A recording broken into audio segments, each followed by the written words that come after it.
Hello, everyone. Welcome to the Confluential Live. I'm Kyler Cheatham, your host, and I'm very excited. This is our first actual guest we've had on the Confluential Live, and we couldn't think of a better person to feature and in this conversation. Before I introduce Christy and have Adam say a few opening words about what we do here at the Confluential, I just want to kind of remind everyone of some logistics. So during this conversation, the point is to exchange ideas, right? It's not about what I say, about what Christy says, what Adam says. It's about what's best for your organization. And that's really our mission here, is to share that type of insights. A big piece of that, right? It comes from you guys.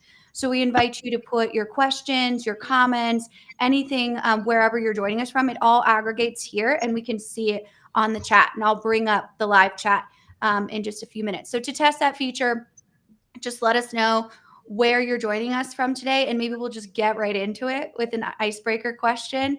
Capex or Opex, right? What should oversee the budget for new technology and why? So we'll put that in there. What type of budget should we have? So we'll just go for it. But with that, we do go live every week. Christy also has her own fintech community that goes live. If you're in the SMB community or you just want to learn more about financial technology, highly recommend following that. It's a great, great thought leadership channel. I personally learn a lot from it. And the reason we brought her on today is because of that finance background. The last thing I'll say, and then I'll turn it over to the experts to stop talking, right, is we got this topic from what you guys said last week. So the goal, right, is to make this as valuable of a conversation for you as we possibly can. So let us know what you want to hear, and then we'll kind of set it up moving forward. So with that, Christy, good morning. If you don't mind doing just a quick intro, and then I'll let Adam kind of intro the Confluential. Yeah.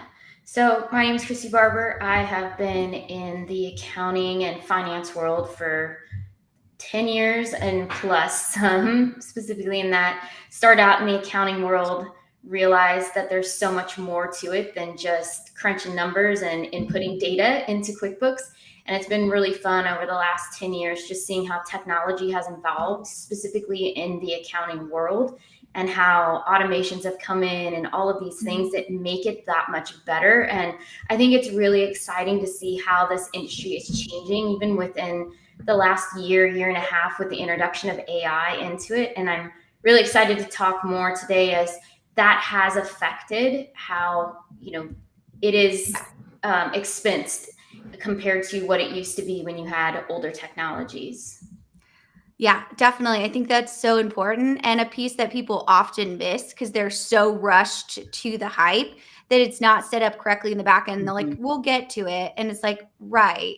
But it's going to cost you 4 times more to redo all of the things that you just did wrong. So in that conversation, Adam, will you give us just a quick intro to the Confluential, what we do here, and how we're seeing this in the marketplace kind of unfold? Yeah, so my name is Adam Cheatham. I'm the CEO of the Confluential. At the Confluential, we focus on how different strategies, people, process, and technology work streams come together to add value at their intersections, at their confluences. So what we find in the technical space is that a lot of organizations who are looking to improve their IT ecosystems and help those ecosystems thrive a bit more effectively, they are taking on different types of projects. And when we take on different types of technical projects, you have the ones that you can build and the ones that you can buy. And more often than not, the ones that you can build come from one type of budget, and the ones that you can buy more often these days are coming from a different type of budget. Because from a perspective of accounting rules, by which I am no expert, which is why we have Christy, I know enough to know that if you're building something, you can call it a capital asset, and that can be depreciated, and there's a significant benefit to that depreciation over time. Whereas if you are talking about something that is a subscription, it often is treated as an operational expense rather than a capital expense, and so therefore it cannot be depreciated. It has no actual value to your organization as something that gets built, And this is a conversation that is really confounding a lot of finance folks, which are say, well, I used to be able to capitalize these ERP projects. So we had all of this advantage in being able to say, because it's capital, because we're creating an asset, it becomes more realistic as something that we should approve because we're building an asset for our company. Same way we would build a building or something else. And today it's become more of a, right, but it's not an asset anymore. We have a subscription to something that we don't own. We don't have any rights to change or modify, which is, I think, a key distinction from a SaaS-based software perspective. And can it be treated as a capital expense? So of course, the system integrators and the software vendors will say what they need to say, and a lot of times we'll try to convince people that the answer is what they would prefer it would be, as opposed to what the auditors are actually going to say.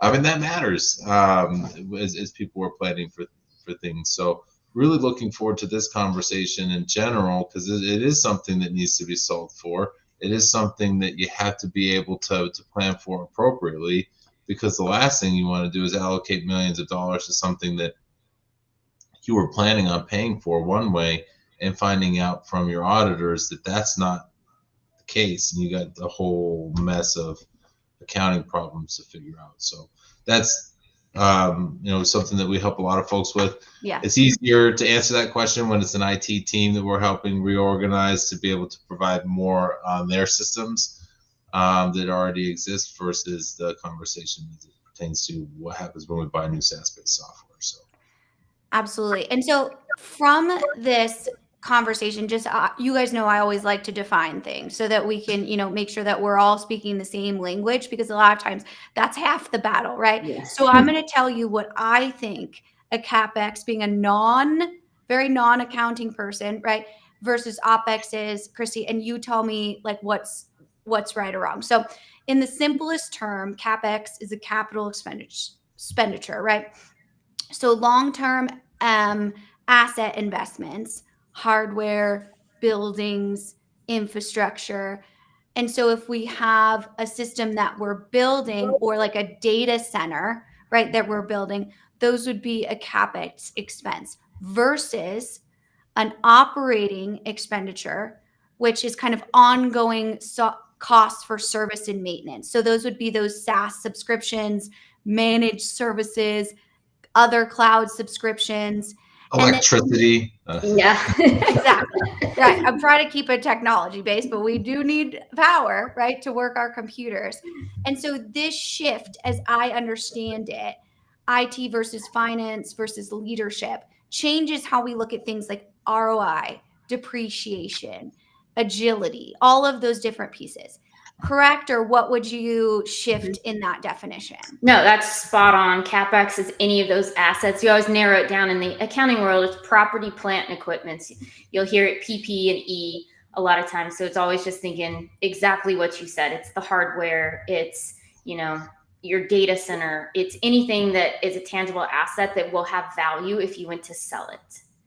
And that's the easiest way to think of it. Opex is something, it's kind of the daily. It's, hey, I have a software subscription. I have managed services, like you said, or hey, I bought some cords to plug the computers all together and make them work. Yeah, it's just an Opex. And those are things that are always expensed 100% in that moment, where, to your point, and Adam's too, capital expenditures is something that's depreciated and amortized over somewhere 3 to 7 years, depending on what it is. If it's a larger, like a building or whatnot, then you can, it's a couple more years on that. But there's a whole bunch of different rules around that CPAs speak to, and whatever works well with your company and your tax strategy.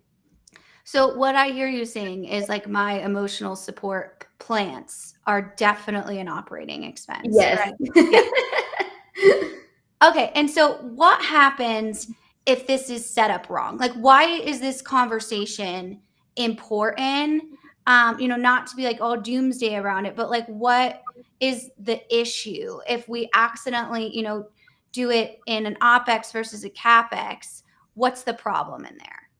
Well, then it's not being reflected properly on your financials. And interesting enough, I had a client like this about a year ago where they had put as a Capex all of their SaaS software, and you can't do that. And so when it came time for me to kind of look through it, it's like, oh, wait a second, guys, this isn't right. And then they're working with their CPA also. But a lot of times people come in and they don't know what they don't know in smaller companies. And if you've had experience with larger companies, you know, hey, these are the categories that software goes into. And there's been this shift over the last, what you think, probably 5-6 years of no more on-prem solutions. And so now people that are in these departments within these plants or whatnot have to remember, oh, wait a second, we're not doing accounting like we used to when it comes to new infrastructure. Right, absolutely. And Adam, I read, and again, no experience really in this conversation, but I read that a lot of times this is a huge risk for no exit strategy too, in not appropriating the funds correctly, because you're locked into these multi-service agreements without any sort of like governance or guardrails or anything like that. What would you speak to that like that? And then I'm going to go to the audience to get to some of these great questions. So from a perspective of exit strategy, I think that thought process, can you sell it, is a key part of the capital side of things, right? And there's an argument to be made that if you have a bespoke system that's highly customized for you, you can't technically sell it. But if you have a code base that you can sell, right? There is something in there that is, I can hand you something that you might pay money for. In these SaaS-based subscriptions, you can't sell that code. It doesn't belong to you. It belongs to somebody else. And the contracts are very specific that you can neither modify nor do anything with this. And none of this work is transferable. All of the enhancements that are made to this don't belong to you. They belong to the vendor. And it is very specific to those types of things. So as you start to think about exit strategy, your only exit strategy from a SaaS-based software is a different software. Now that doesn't mean that you can't move from a SaaS-based software to an on-prem software, but those are difficult to find these days.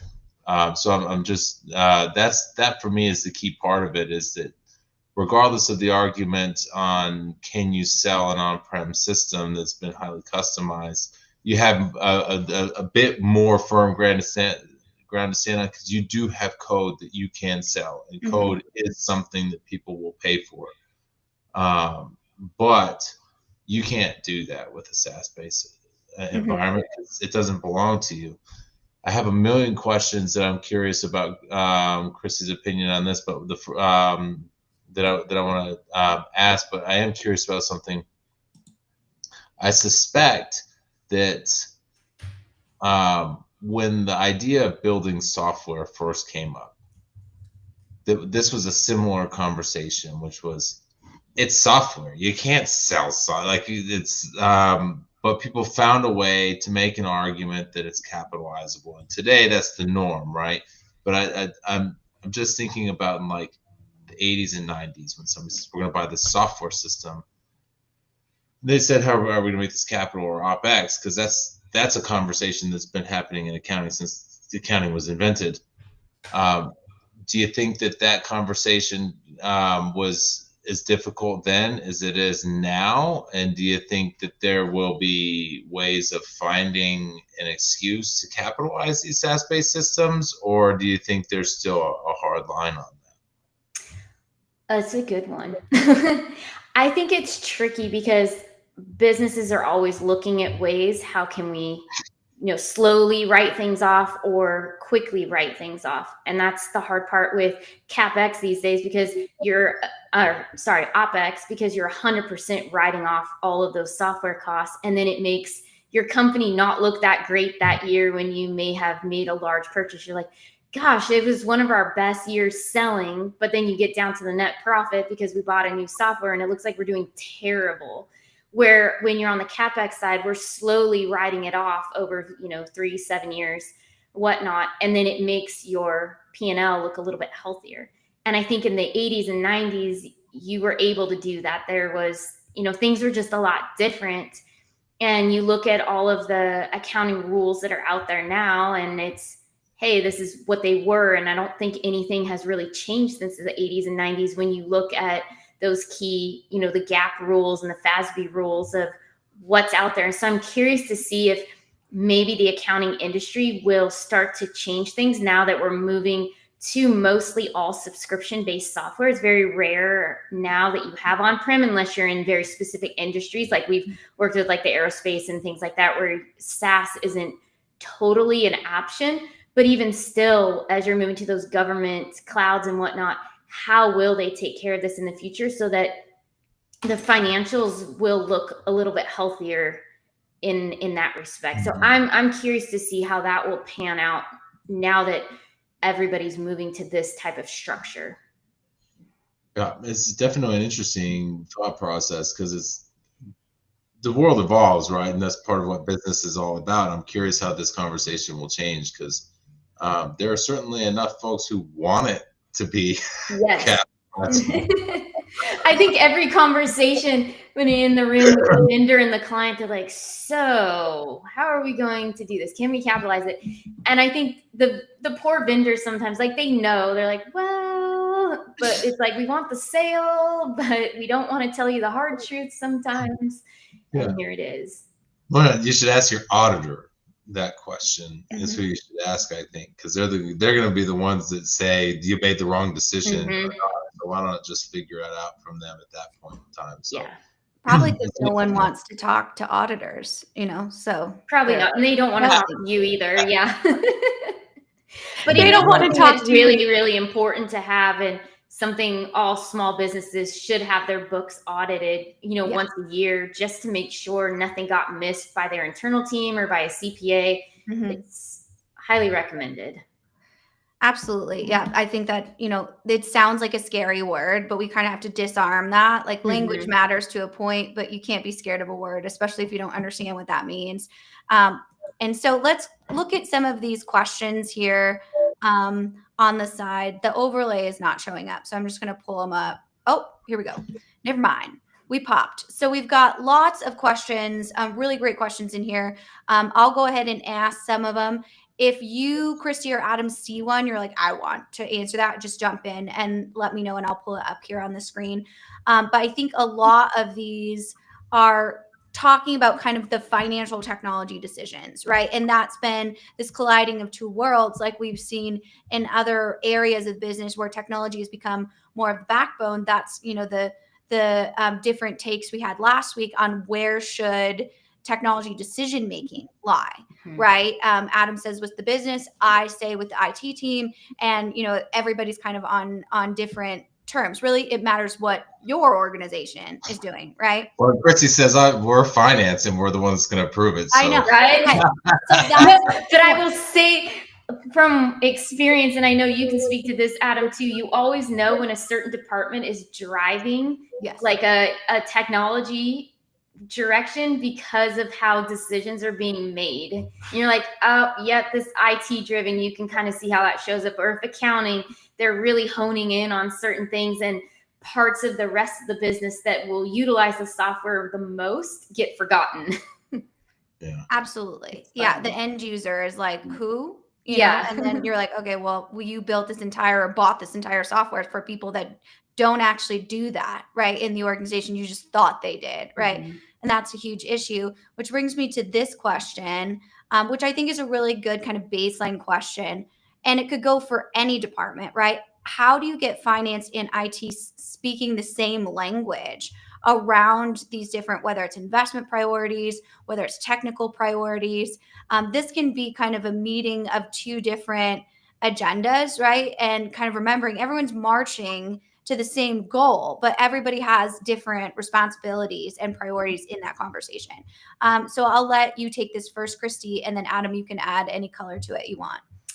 So I think with this one, I think it's hard sometimes because finance has their own language and they assume that everybody knows their language and they just kind of drop some words here and there. And in the same way with IT, they kind of come in, and I've seen that they think similar enough where it's this very linear type thinking and a lot of times, but then as Adam can attest to this, as work we've done together, the accountants, we get too much in the weeds and it's like, hey, we need to get pulled back out and kind of look at things. And I think IT can do that as well. And so it's just coming together and kind of defining, what does investment look like? What are those risks? How are we going to expose those, or how are we getting to our ROI? And being able, especially with ROI, I think, how can we both get to the conclusion of what we need is best and not chase shiny objects, kind of see what the value is in doing that, and then seeing how are those going to tie together with the overall outcome. So we're going to have a roadmap for whatever this technology endeavor looks like, and how can where IT wants to go kind of get in alignment with finance. But I think part of this question splits two different things apart. One of them is requirements based, right? Getting finance and IT to speak the same language about requirements is one thing, right? I need this, you need that. And in that scenario, finance is the business, right? So, and IT is responsible for helping them meet those requirements through some type of a technical environment. So getting them to speak the same language creates a scenario where IT needs to look to understand what it is the business is trying to convey, and finance needs to look to understand what it is IT is trying to help them with, right? So the seeking to understand conversation in that spot, I think, is key from a requirements perspective. From a strategic funding perspective and how we do this or that, are we going to buy this or not? Mm-hmm. Honestly, I don't think this is a finance or an IT conversation. I think it's a chief mm-hmm. executive officer type of answer, which is finance's job is to figure out how to pay for it. IT's job is to figure out how to do it. And then getting them to speak the same language, you dial it up a level in the hierarchy to say, where is this strategic imperative coming from? And that becomes a conversation of, we have somebody who says this is the area that we need to go down, and so we need to figure out how to do that. Finance can certainly often say no, right, because we can't afford that. It's not going to provide the right return on investment and this, that, or the other. And they are a representative of the business. So I think that there's an appropriate leveraging authority in that space. But for me, as it comes to funding, returns, and those types of things, that's a more of a C-suite type of a conversation as opposed to a departmental discussion. And that's how I would get them speaking the same language is pull it out of both of their hands and put it in a leadership group's hands and say, what do we want to do with our money, right? Do we want to put aside whether or not it's Capex or Opex, do we want to do this? It mm-hmm. costs money. And are we going to get the purpose out of it? Can we pull it off? And that's the conversation that you should be having. And then at that point, when somebody says, yes, figure it out, finance and IT then have a similar type of conversation, which is IT says, this is what we're capable of doing with these resources. And finance says the same thing. This is what we're capable of doing with these resources. The difference is IT's resources are people and time, and finance's resources are money, right? You can spend this amount on this or that. And it, based on our analysis, it will provide this type of a return or that. And then an executive says, go do it. And then finance figures it out, right? Does it have to be capital? Does it have to be operational? Part of the deal. Yeah, and I think, let's dig into that CFO, CIO, CDO, CTO. You guys are always like, there's no CIO anymore. Well, there is a lot of CIOs, right? So that dynamic is often a very challenging one. Sometimes we see projects that are run under the CFO's office, right? Because that's who's, really looking at it from a cost perspective. Sometimes, right, we see more of that CIO, CFO partnership. Talk about the importance of that collaboration, Christy, if you will.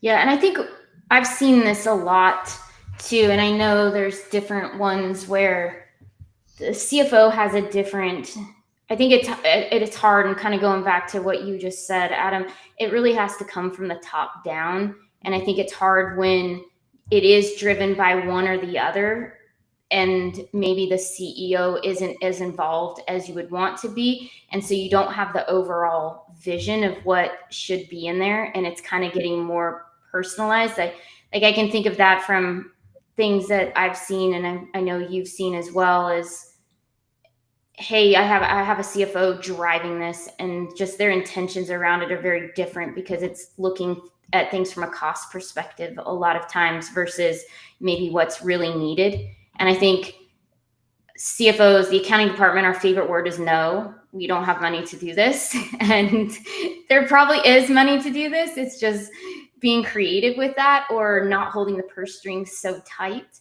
versus CIOs are like, hey, this is fantastic. This is exactly what we need. And it's $5 million and we should probably go run after and get this. So I think it's just interesting, the dynamics that come into play with the different personalities behind those departments. Mm-hmm. Yeah, that's always definitely a challenge, but definitely something that we can all agree should be made at the executive level. Yeah. And that's something that can often be a challenge, because a lot of times we have, the IT team or the end user groups that know that we need this sort of technology. It's about getting to all those different steps. Like a lot of times we're helping our clients make business cases for those types of different conversations with their CIO, their CEO, their CFO, whatever, right? With just the C-suite in general. And that can be difficult for a project team that's never done that before, Yeah. right? Because then we run into these roadblock barriers. So let's get back to some of these other questions. Do you two either see one that you like, or I can just keep plucking them up here? Disappeared I like on this. my How do you side. handle when finance and IT are operating on completely different timelines and priorities? That's always right. So this is kind of part of the balance in the relationship, and some of this is going to depend on your company structure, right? Mm-hmm. Christy and I work together on a lot of small organizations that are fairly flat. We've worked together on larger organizations that have a different type of structure. Does your IT team report to finance, right? Yeah. That creates a particular way of saying, how do I handle it when they have different? Well, you do what IT says if they are on level footing and they have a good case for it and that fits with the strategy. But if IT reports to finance, the answer is clear, right? You do what finance says because they're top in the priority in the hierarchy. So when we're thinking about these things on different timelines and priorities, you have to start to pull things apart from a perspective of how you're set up as a company. And if you have this scenario where there are two more equal-footed or at least separate departments, and clean and clearly separate, where they don't report to one another, you have to have a conversation that's a bit more wide-ranging, as both of these functions are services to the business operations, right? Neither of them are technically operational.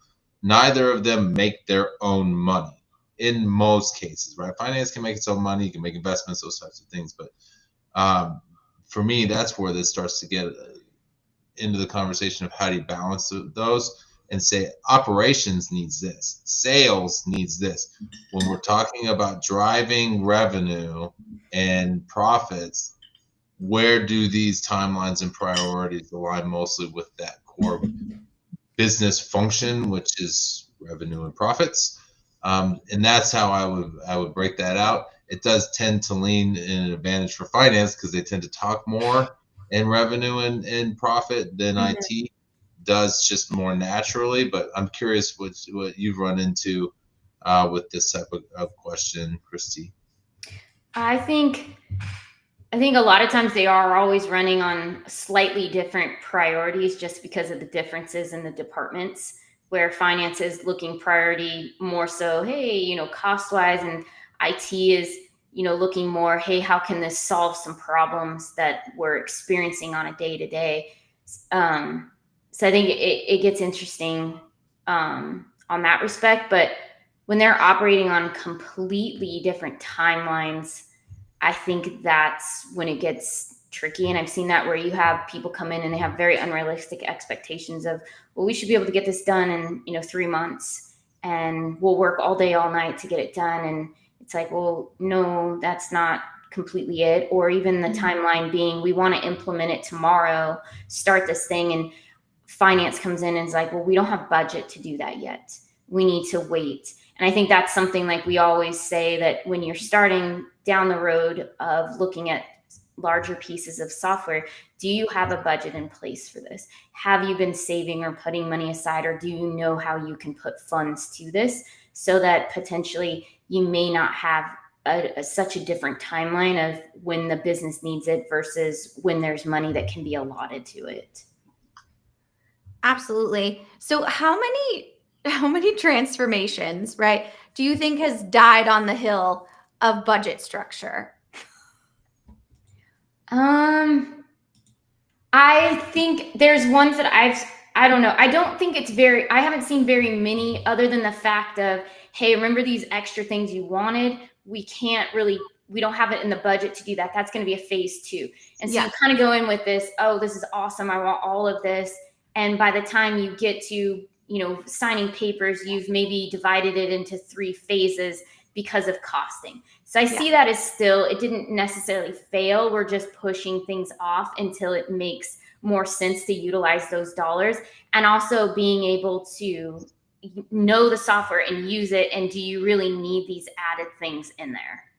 Yeah, for sure. Which I think is this one's a good one for you, Adam. And then of course, Christy, definitely let us know your thoughts. What's the biggest financial mistake you see organizations make when funding a technology project? And the way I'll get to it. The way I want to approach this question is from an organization size standpoint.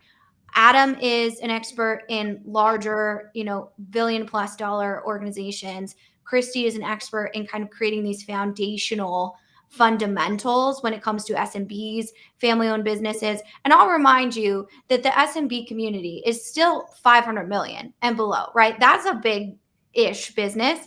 But I think we'll take it from those 2 different sides so our audience can kind of get those 2 different perspectives. So Adam, what do you think? I'm curious to see if our answers are different. But what I think the biggest financial mistake people make when they're funding these types of technology projects is not planning for it to cost more than they're told it's going to cost. Mm-hmm. Right? It is whatever number you're given today at the starting point, add at least 10% to that, at least, and put that aside. Assume that that's going to happen, and that's the biggest mistake that organizations make in this. The second biggest mistake that they make in this is they don't plan for all of the costs of it, right? And that's the other piece of it, where from a large organization perspective, we're talking about multiple sites, we're talking about a significant amount of internal resources, multiple teams, and this large phased approach where we need to figure out, like, if we got 70 sites, we might not go live at all of them at the same time. So when we start thinking about things that are additional costs, how about the people that are on your team that are going to be necessary for this? There's a cost for that. And in larger organizations, many times, they need to start, their salaries or their contractor rates or whatever need to start being allocated to a different GL bucket, because it goes to the project, not to their existing department, and they get moved onto this. And that's a cost that doesn't come with the order form, right? Travel costs at multiple sites, right? You have to go to all of them. I don't care what anybody says. You got to go to all of them at least once. Somebody needs to be there. Or if you can take somebody from that site and bring them to corporate, but that's still travel, right? Your consultants are going to travel. Not accounting for travel fees is a major bucket that can add up really quickly. And then the last bucket that gets underestimated is the integrations and customizations bucket. It has to tie to something. I promise you, no matter what it is you think you're going to do, you're not going to stand up one single system with zero integrations and zero customizations. They may not happen in the existing system because they don't call them customizations in SaaS software anymore, but you are going to write custom code somewhere, at the very least, to integrate with something. And those are all buckets that people just, well, I see a price tag, I have a professional services fee, that's what it's going to cost. And they leave all of these other costs out. And what you should do is you should figure out every teeny tiny penny that's going to go into this. I don't care if you need more whiteboard markers for this project, right? You might set up a war room. I had a client one time that bought a house so that they could set it aside as the project location where they were going to co-locate all of the project team members in this building so that they could all work together. That's a cost of that project, right? So getting all these costs together and then add your contingency to that. That's the biggest financial mistake people make. And Opex, Capex has more to do with what it looks like on the books. Right? A dollar is coming from somewhere. But that's my opinion. Christy, what about you? No, I would totally agree with you. And I think the one thing I would add is just the cost of not doing anything when you've had to pause because your team is so small and they can't keep up with the daily and the implementation gets pushed out, or certain things haven't been done ahead of time, like data cleansing or whatnot, that takes a lot of time, and then you weren't prepared when the implementation started. And so now things get pushed out. So I've seen those come into place. And I think the biggest thing is if there's a pivot during the middle of the implementation, and you're like, oh, we went down this route and this doesn't work for us. We actually need this over here, and not budgeting for maybe an additional module that you thought you were fine with the regular, and now you got to go to an advanced module for it, and you didn't put money aside for that either. Yeah. That's a great one. Contingency is the biggest thing. People always forget to put, like you said, 10, 15% aside for that, because you will use it. Yeah. It will go, you plan for it. Yeah. That's why it's there. And if you've got, this is going to sound like nails on a chalkboard to people, but if you can plan for 20% and control it, like, because there's kind of this conversation was, well, if I plan for 10%, I'm going to spend, it's going to get spent. So if I plan for 20%, that's going to get spent too. Well, that depends on you, buddy. Yeah. You're going to spend some. Whether or not you decide you need to spend all of it is up to you. And there's kind of the interdepartmental of, well, if we get approved for it, we don't spend it. The next time we won't get as much. Well, are you going to implement another ERP next time? Like most people seek to implement one ERP for the company that they're working for and never want to do it again. Right. So let's not plan for having to ask for another ERP budget next time and had to battle the, well, you didn't spend all of your money. And so that's actually not a bad thing. But anyway. Yeah. So let's talk a little bit about AI in this conversation, right? So AI has obviously become a massive strategy when it comes to overall technology stack. However, what? I said hope is a massive strategy too. Hopes and dreams. Absolutely. And so what I want to know from you guys is this idea, right? Where does it sit on the balance sheet, right? Because people have quite literally come out and been like, hey, for 2026, we're an AI first company. And so I assume that now they're like, well, wait, is that a Capex? But it's also a subscription fee, right? Unless you're building your own platform, which is likely also a subscription fee, right? Because where is the platform hosting? Is it on AWS? Is it on Azure? Where is it, right? Type of thing. So I'm curious to see what your approach should be with this, Christy. My understanding is if you're using another tool to build it, then yes, that would be kind of that subscription model. But some people are doing their own code, and now that becomes your intellectual property, and you can keep that on your balance sheet. That becomes, a depreciable asset on that side. And so I think that's what's kind of exciting, is that part moves in, is as people are developing all of these things, they can kind of tap into some of those older, the 80s and 90s rules because it's the IP side of it. Yeah, you don't own the overall software, but you've built something that is of value and you can sell that. And I think that's the thing to always keep in mind. If it's something that has value and you can sell it and get money for it, then probably it's going to be a capital expenditure. Yeah, I love this question and I love that answer because I think that AI is something that you should build for yourself. Yeah. You should build this in, and this is something that we help companies do this. Yeah. And our approach to it is, look, we'll show you how to do it. Mm-hmm. But then they say, well, I can't just give you our models and our data. Like that belongs to us. So well, honestly, I don't want it. I've had to read through all of those data contracts, what you had to do as a business to be compliant with all of our data protocols so that we can actually give you our data and how it is you're going to have to secure it. And this, I don't want that. No way. You think I want to be responsible for your data as a large utility, aerospace and defense, natural gas, whatever company? And no, I don't want that responsibility. That should be yours, and you should protect it, right? So let's show you how to build an agent within your organization. Then you wrote it, you built it. We can help consult on how it is you should accomplish that.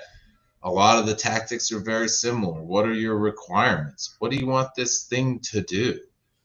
And what do you want it not to do? What's our scope? How are we going to do this? And then we build it. And then you have people that do that. You have people that maintain it, and it becomes owned by you. And those software platforms are no different than the development environments that you're using to support your AS400 ERP, right? You own those things. Just because you write it on a software platform like N8N or whatever doesn't mean N8N owns that. You do. You built it. And now we have a capital investment, yeah? And now we can start thinking about it that way. And if it bombs, it's still a capital investment, right? It's as opposed to an operational expense. And there are some advantages and disadvantages, right? Because carrying a loss versus picking when you're going to do it is a different conversation. But I really very much agree with Christy on that. If you're gonna go AI agents and you build them yourself, that's a capital expenditure, and that's a different type of approach. And we actually tell a lot of clients, you should build your own, and you should be responsible for it, because you don't want these agents to be something that somebody else owns and can take away or screw up because they're managing them poorly. You want to be responsible for that. So yeah, one of the funniest conversations we've ever had is when a Fortune 50 company called us and we're like, why are you calling us? Like, you got every single vendor on speed dial. They would talk to you immediately. And he was like, well, I want to build this and I want to know if they can actually do it. And Adam goes, oh yeah, they can do it for sure, but they'll sell it to your competitor in 5 days. you don't own that. You don't own it. Exactly. So, and he was like so shocked. It was one of my favorite conversations because it's like, no doubt about it. People can do that for you. It's about what you're going to do with that next level of having your own technology strategy and their own proprietary piece. So my last question is kind of, one thing I want to add to that real quick though is you do see that in kind of hidden print when you do sign your contracts about any intellectual property that has been made. You do not own it. You just will have access to it. And so I had a client about 5 years ago. They were working with an ERP that didn't have certain technology. And the vendor was, hey, we'll go in 50%. You go in 50%. You get lifetime access to it, but you don't own it. And there's those little things that are hidden in there that you want to make sure, hey, do you want to go down that route or not? Absolutely. And I think we say this in probably every episode, as we should, right? There is no other contract in business except for organized crime, right? That actually tries to steal your money in that way. And whether it's nefarious or not, I like the drama, right? Adam likes to be more logical about that type of stuff. You just need to review it, right? You absolutely need to know every sentence. And it's not an internal counsel thing, right? You've never seen a contract like this. You need someone that specializes in that type of thing. So especially I would assume for SMBs, right? Because they don't have any idea, right? Not because they're not brilliant and smart. It's just the internal capabilities that they, sign their system away. And we have this billion-dollar machine that's trying to constantly sell them software that's, claiming to get their business to the next level. Mm-hmm. Will it get their business to the next level? Maybe. But then what happens when you don't own that secret sauce that got you to the next level, right? So it's very, very interesting, which brings me to kind of this conversation around money and SaaS and building, right? So we've seen the evolution of the industry go from these bigger monolithic systems, right, that they implement, really outsource, whether it's to managed service provider, vendor, SI, whatever, right?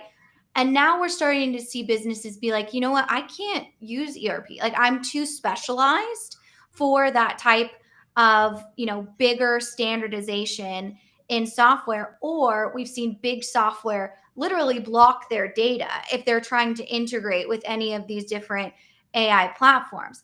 And then so we see this movement into kind of building their own, even if it's crafted with like best of breed solutions and things like that. I'm wondering if you see SaaS actually save any of these businesses real money, because that's what the claim is, right? Is this infrastructure is going to be revolutionizing your welcome customer, right? That we give you this platform. Does that actually save businesses money in any way, shape, or form? Christy, go. I was just going to tell Adam, we've had these conversations before when we've done like the ROI analysis of here's how quickly your investment will pay for itself when you go down the on-prem side versus SaaS side, and kind of looking at that way. So I was like, you should speak, because we've had so many conversations about that. Well, it's part of it is how much are you spending right now, right? You have a software environment today, more than likely. How much is it costing you, right? Like I have a client right now, they're paying $500,000 in licenses and maintenance on an old system, and it is costing them a significant amount of money to maintain that environment. And so the question becomes, okay, so if I'm going to move to a SaaS-based environment, what are my expenses going to be on that, and how quickly can I get off the old system? And there's a part of the math in that space that's important, right? Will it save you money? And that's just a matter of if I change cell phone plans, will it save me money? What's the return of an investment on changing a cell phone plan? Well, it's not a change in return on investment. It's a reduction in cost, hopefully. And then when you start thinking about it that way, it becomes if my increase is going to be X amount of dollars, how much more am I going to be enabled by? And you can make arguments on returns on investments for ERPs and stuff like that. They usually are pretty thin. For example, and it's funny, I had this conversation with folks, and they're always, some of them are very shocked by this approach to it, but you have this conversation, I'm going to buy this ERP and it's going to save me X amount of hours, which means it's going to save me X amount of dollars times X amount of hours, which is this is going to save me all this money. It's like, okay, so who's getting fired? Yeah. Well, we're not cutting headcount. It's like, well, then it's going to save you $0. Like all of those hours that you just calculated, $100 an hour, $50, $10, whatever it is, at times X number of hours. If you are still going to maintain the same company headcount, you are saving $0 because it's not going. You're still paying it, right? Now this is why it starts to get thin, because now my argument has to become, okay, so you're freeing up this person's 10 hours of this person's time, 10 hours of that person's time. What are they going to do instead? Well, they're going to add more value, right? Let's talk about the easiest connection. When I say I'm going to free up my salespeople's time, I'm going to give them 10 more hours apiece. And we'll use simple math. I got 8 salespeople. I'm going to free up 10 hours each of them. I'm going to free up 80 hours a week. I basically am freeing up 2 full-time employees. And so I'm going to save that money. No, you're not, because you're not firing any of your salespeople, which is fine. I'm not arguing that you should. But the question then becomes, what are they all going to do with that? And then the assumption becomes, well, they're going to make more sales. Okay, cool. That sales aren't guaranteed, though. What happens if they make the same exact number of sales? Then you did nothing, right? So your assumption that they're going to change, make more sales, X number, it's going to increase by X percent, and then that's going to increase at this level of revenue. Okay, what if they make more sales, but it has no impact on their actual deal size, right? Now we're not necessarily getting anywhere. So our argument on return starts to get thin. You could also make the argument, well, we're going to be able to identify, we're going to produce more at less cost. Okay. On which machines? Are we buying new ones? No, I thought we were talking software here, right? So our output's going to go up. Well, you can say that we're now able to handle more output, but you still have to make other investments in this. So the argument on return on investment, and Christy, I'm curious if what you've seen in these spaces as well. But for me, the argument on ROI on software gets thin really quickly. Yeah, I would agree. And I think there's always that buzzword that floats around in the office to make people feel safe is, oh, we're taking away your tactical work and we're giving you strategic work to do. And you're like, cool, what does that look like? Mm-hmm. You know, that's you're adding more value or whatnot, but there's really no plan to tell them how it's going to be done. It's just, you're not manually entering something in anymore.